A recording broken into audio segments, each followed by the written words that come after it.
CM Chandrababu deputy CM Pawan Kalyan దళితులపై వివక్ష చూపిస్తున్నారని దళిత సంఘాల నేతలు విమర్శించారు. ప్రభుత్వ తీరును నిరసిస్తూ కాకినాడ కలెక్టరేట్ వద్ద ఎస్సీ కార్పొరేషన్ లబ్ధిదారులతో కలిసి దళిత సంఘాల నాయకులు ధర్నా చేశారు.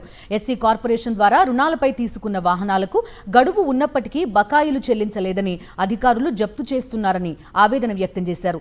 ఉపాధి కోసం తీసుకున్న వాహన రుణాలను అధికారంలోకి వస్తే మాఫీ చేస్తామని ఎన్నికల ముందు హామీ ఇచ్చి లోకేష్ మోసం చేశారన్నారు. వాహనాలను జప్తు చేసి లబ్ధిదారుల కుటుంబాలను రోడ్డున పడేశారని ఆవేదన వ్యక్తం చేశారు.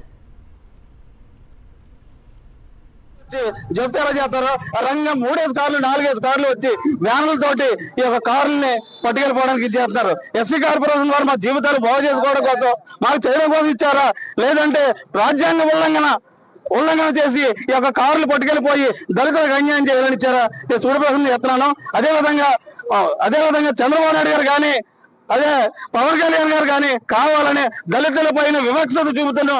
మాకు నోటుగాడు పెట్టిన కోడిని లాక్కునే ఉద్దేశం చేస్తారు. ఇది తప్పనిసరి మేము రాబోయే కాలంలోనే మీకు గుణపాఠం చెప్పే ప్రక్రియ ఏర్పడుతుంది.